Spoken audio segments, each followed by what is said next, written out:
Coming up on Network Africa. 5 nations emerge as non-permanent members of the UN Security Council for 2-year term, including the DRC. The government in Kenya prosecutes author for writing an unauthorized book about president's daughter, plus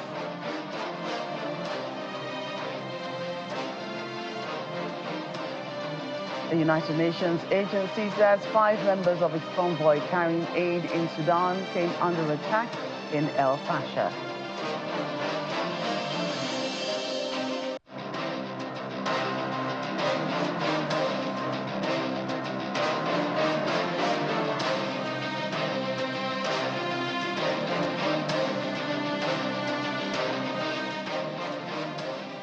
Welcome, everyone. I'm Joke Rogers here in Lagos. We begin today at the United Nations, where 188 member states voted to appoint Bahrain, Colombia, the Democratic Republic of Congo, Latvia, and Liberia to serve as non-permanent members of the Security Council. Their work begins from January 2026 until the end of 2027.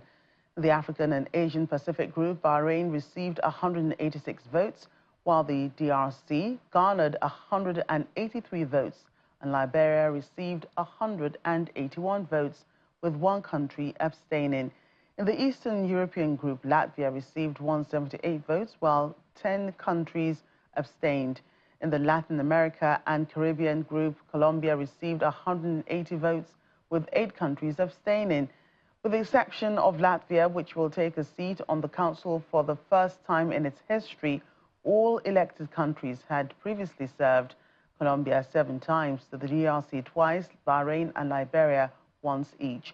The Security Council has 15 members, 5 permanent members: China, France, Russia, the United Kingdom and the United States, who hold veto power, and then 10 non-permanent members elected by the General Assembly for staggered 2-year terms.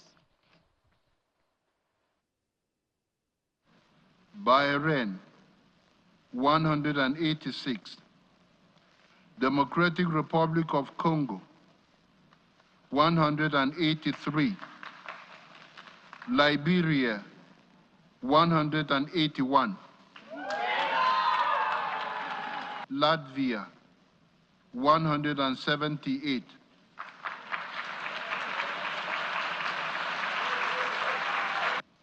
Colombia, 180.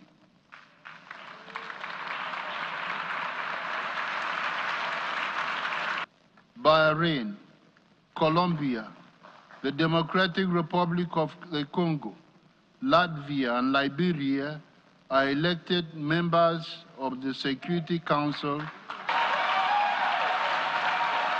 The cornerstone for achieving peace in the region is resolving the Palestinian-Israeli conflict. It's a long-standing conflict. The immediate requirement or need is really to have a ceasefire in Gaza, the release of all hostages and detainees, the immediate allowance for inflow of humanitarian support, and work towards achieving a 2-state solution.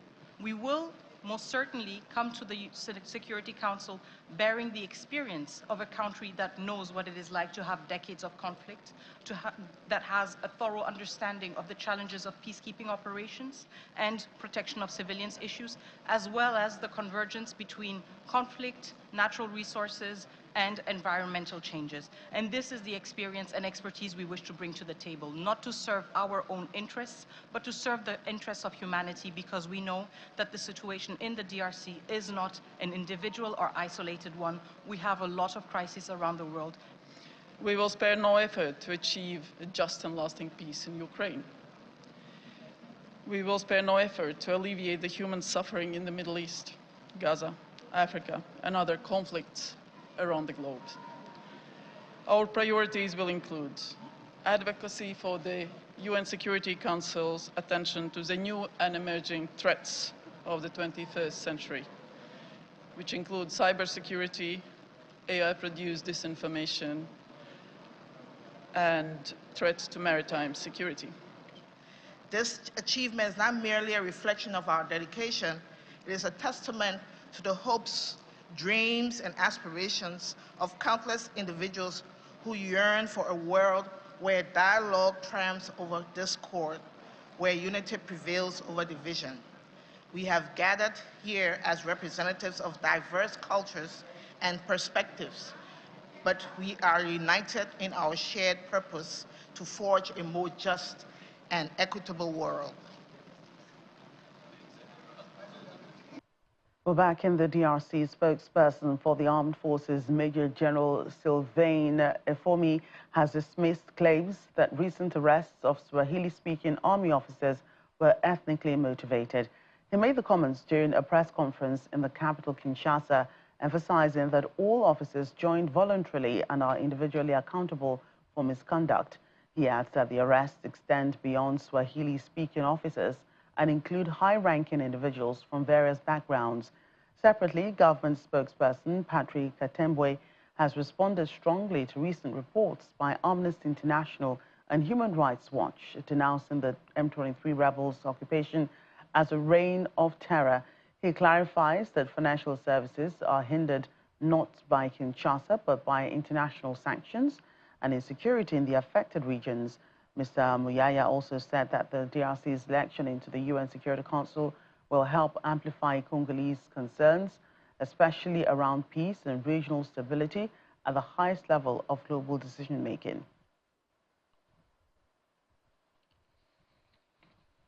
And the United Nations says 5 members of a UN convoy carrying aid to El-Fasher in Sudan have been killed in an attack. The attack happened on Monday night near the town of El Koma in North Darfur province as the convoy was trying to reach El-Fasher city. The UN agencies represented in the convoy were negotiating access to complete the journey to El-Fasher when it was attacked. Several people were reportedly injured and multiple trucks burnt in the night assault. The paramilitary rapid support forces and regular army have traded blames, accusing each other of striking the UN convoy with drones.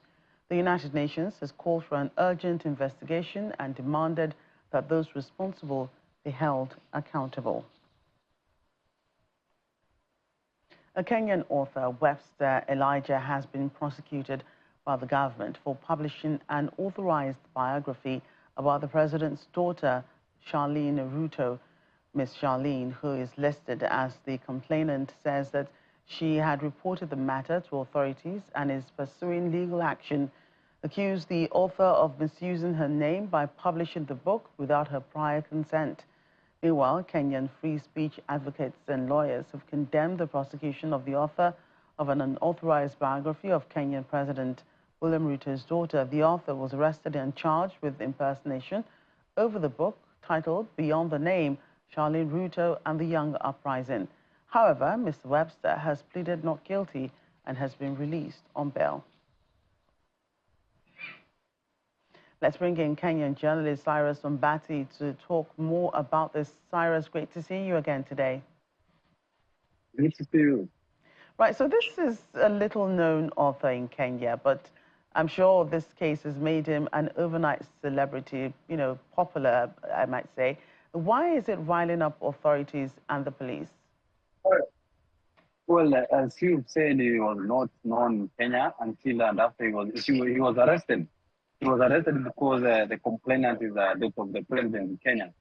And when the matter came up, the lawyers came out to say that this man had been arrested because of this issue.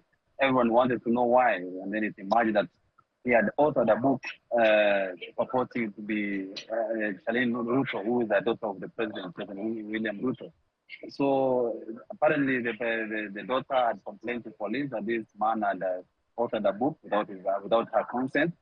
And whatever was written there, in as much as it's true, she's not the author. So that's why she said he was impersonating her.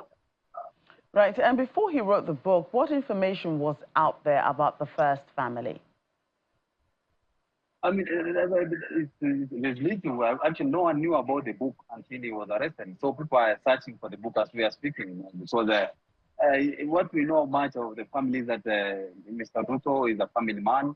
He has a first lady, a wife who's a first lady. He has about 5 children. Those are known children, but he says he has many children as much. His children, some of them are in civil service in the government. Another one is a lawyer. Shalina herself does not have a job to say that she's working on, but she's all over the country, appearing for shows, appearing for sponsorship here and there. There was little known about the president, but then through his own research, this man had written much about the family of the president. That's why probably the family or the Shalini was upset. You know, were the president's children at Mr. Ruto's inauguration, and are all of them known to Kenyans? Yeah, all those children who are mentioned in that they were in the president's inauguration day, and they are known to the president. Most of them have kept low profile, except for Charlene, who is in our country. To say the little that they are known, yeah, there's George, there's Charlene herself, there's Winnie. I mean, they are known in the country. If they walk around, people can be able to recognize them. And could this case, you know, be a distraction from the nation's problems? In a way, that's what everyone is saying, because this issue is not a criminal. I mean, if Shalini felt that this man had written something negative or bad that she never authored, she never authorized, the best she could have done is to go to court and sue in a civil matter. But now she chose to use police because she's the president's daughter. Probably that's why police took action to charge him with impersonation. When you talk to many lawyers, are saying this is an issue. They're trying to distract the country from issues that are affecting the country. Right, and speaking of which, have the anti-government protests reduced over time? What has become of those who participated in last year's protests? You can't say they have gone down because nowadays there are so many ways of protesting. People don't need so much protesting online, first of all. And then there are protests being planned now to mark an anniversary of last year's protest. That's June 25th of this month. The budget is being read next week, and everyone is watching what's going to be read. Remember last year, the budget is what triggered the whole issue of the protest. So then that's why I'm saying last year, there are around 6 people who died.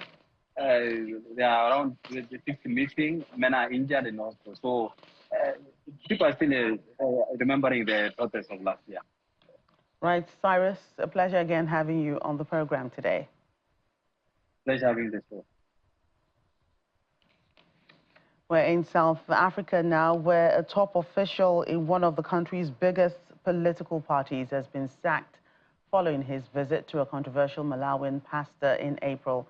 Mr. Floyd Shivamu has been removed as Secretary General of the Umkhonto Wesizwe Party barely 6 months into the job after he attended an Easter service at self-proclaimed pastor Shepherd Bushiri's church. Mr. Bushiri from Malawi was one of Southern Africa's best-known preachers when he was arrested and charged with fraud in South Africa in 2020. After being released on bail, he managed to flee to his home country in unclear circumstances, and the South African government has been trying to extradite him ever since. The MK party says Mr. Shivamu's removal comes after finding his action to be against the spirit and prescripts of the party's constitutions. Welcome back. We're in Nigeria, where the death toll from the devastating floods that struck Mokwa local government area of Niger State has risen to about 200 following the recovery of additional bodies in recent days. This figure was confirmed in a statement issued by the Acting Director General of the Niger State Emergency Management Agency, Ibrahim Hussaini. Mr. Hussaini says 5 more bodies have been recovered as part of the latest search and rescue operations. Our correspondent, Emperor Simon, who is in Mokwa, reports on the impact of the disaster. Well, thank you very much, and welcome to Mokwa local government area, where I am at the moment. Channels Television has been monitoring the situation in Mokwa, where flash flood has ravaged the communities. At least more than 4 communities were affected by this flash flood, killing, according to the government, over 160 people, and then displacing over 3,000 people at the moment. Now, members of this community are still searching, hoping to come across their family members that have been trapped under the ground. Now, you won't believe that this place where I am standing used to be a house. Today, it has become a pool of water. And we are not just talking about the numbers or the figures. We're talking about the impact of this flood on the livelihood of the people who are now starving and have no, quality health care, at the moment. The state and federal government have been trying, but these people say there is so much that they need to stay alive at this time. I have a member of the community, Nuruddin Mohammed, who earlier told me he lost several people. Nuruddin, it's really sad that you have to go through this difficult time. I spoke with you earlier and you told me, your family has lost several people. Could you please tell me the number of the people that your family has lost and how you're coping at the moment? My family is like I said earlier, one of my uncle cousin here, Ilya Isu, who lost about 14 people, including him. So the family now, we don't have anybody that we can say this one of my cousins here. And several people lost a lot. The numbers of our accounts, the number of losses we'll have here is over 200. And some are yet to recover. But the number of the ones we buried are over 130. And some, the ones that even yet to recover are much than the one we buried. And what I request from the federal government and the state government, please, we need a shelter. My people here doesn't have where to stay. The major camp they said is not even enough for us. The camp is not enough for us. We don't have feeding. That is one. We don't have feeding. We have been suffering from neighborhood to neighborhood. And the indigenous are not even ready to help us here. So we are pleading with the federal government and the state government, please, to intervene, and even in an individual who can help, please, to help us on any things that we can use, like houses where to stay and what to use, feed ourselves. Some of us lost our businesses here. A lot of us lost our business. We don't have anywhere to go to start our business, start off. So please, we need federal government to do that for us, please. All right, thank you very much. We have also received information that the Vice President is going to be visiting Mokwa local government area, and perhaps that could send a signal to the people that they are not left alone by the government. So we will be expecting the Vice President, hopefully, to come to Mokwa from Mokwa in Niger State. Emperor Simon, Channels Television News. More on this story. In the meantime, President Bola Tinubu has authorized the immediate release of 2 billion naira to immediately commence reconstruction of all houses affected in the Mokwa flooding disaster. The Vice President Kashim Shettima, who is visiting Niger State today, also said the president has authorized the immediate release of 20 trucks of rice to be delivered to the victims. He assured that President Bola Tinubu's heart is with the people, and he also assured that all the issues affecting the people will be addressed. According to him, President Tinubu has also directed that the affected bridges in the area be repaired immediately. On the issue of drainage, Vice President Shettima said that the president has directed the immediate rehabilitation of drainage in Mokwa town.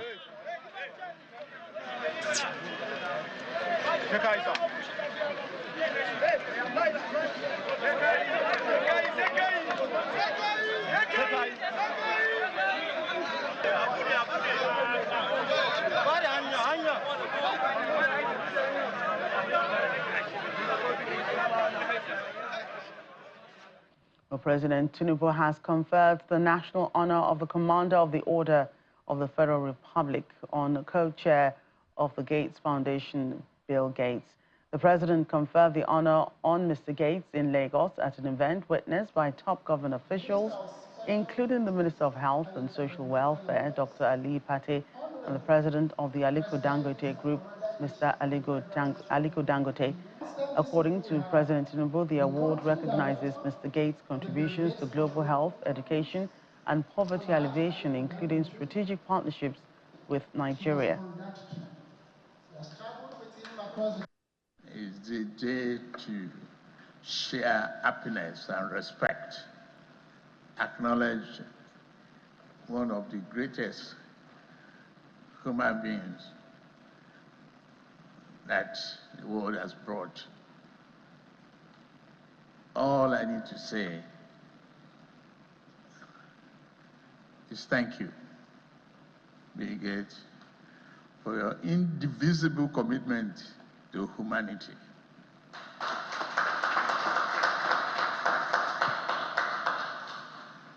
It is highly remarkable.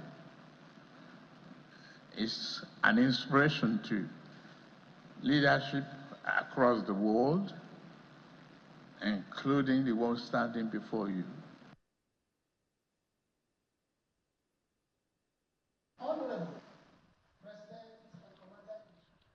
In his response, Mr. Bill Gates acknowledges the fact that the Gates Foundation has worked with Nigeria strengthening its health system, which he describes as very ambitious. Very happy to receive it on behalf of not only myself, but the incredible team at the foundation. From the very beginning, the goal of the foundation has been to help Nigeria improve its health. And Nigeria's always had ambitious goals for improving health. And three of the people here today are great champions of that cause. Of course, the president making health a priority, Mohamed Pate, who we've worked together throughout the great challenges, including, as was mentioned, the incredible progress that was made on polio, and of course Aliko Dangote, who I've gotten to know and share a lot of great work together. We're back in Malawi now, where the Environmental Protection Authority has intensified efforts to enforce a ban on thin and single-use plastics following January's landmark High Court ruling. The decision saw Justice Howard Pemba uphold the ban and call out manufacturers for abusing the court system to get around it. MEPA Director General Wilfred Kadewa explains that the court ruling was only the beginning, saying regulations are currently in place. These enforcement actions are part of a broader initiative to uphold the Environmental Management Regulations 2015, which prohibits plastics thinner than 60 microns, which are non-recyclable. We have a regulation which came into force in 2015, and this regulation targets thin plastics. And these are plastics that are less than 60 microns in thickness. But this was a starting point, and this is a regulation that we have in place at the moment. But going forward, we'll be moving towards total ban for all types of plastics.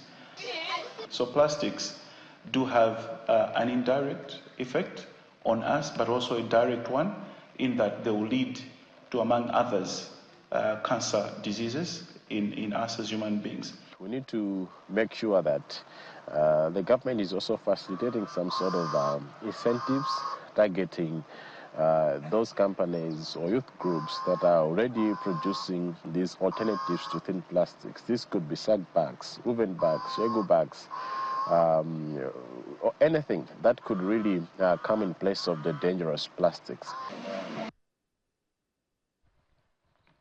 And finally on the program, an Egyptian court ruling has transferred ownership of St. Catherine's Monastery, a UNESCO World Heritage Site and one of the world's oldest continuously inhabited Christian monasteries, to the state. The decision, issued by an appeals court in Ismaila, affirms the monks' right to continue to use the monastery and its religious sites while designating the property as part of Egypt's public domain. The ruling has sparked criticism from the Greek Orthodox Church, with Archbishop Eronymus II condemning it as a grave violation of religious freedoms and warning that the monastery faces a genuine threat to its existence. In response to the backlash, Egyptian President Abdel Fattah el-Sisi has reassured Greek Prime Minister Kyriakos Mitsotakis that Egypt will preserve the monastery's religious and cultural significance, respecting the sanctity of religious sites.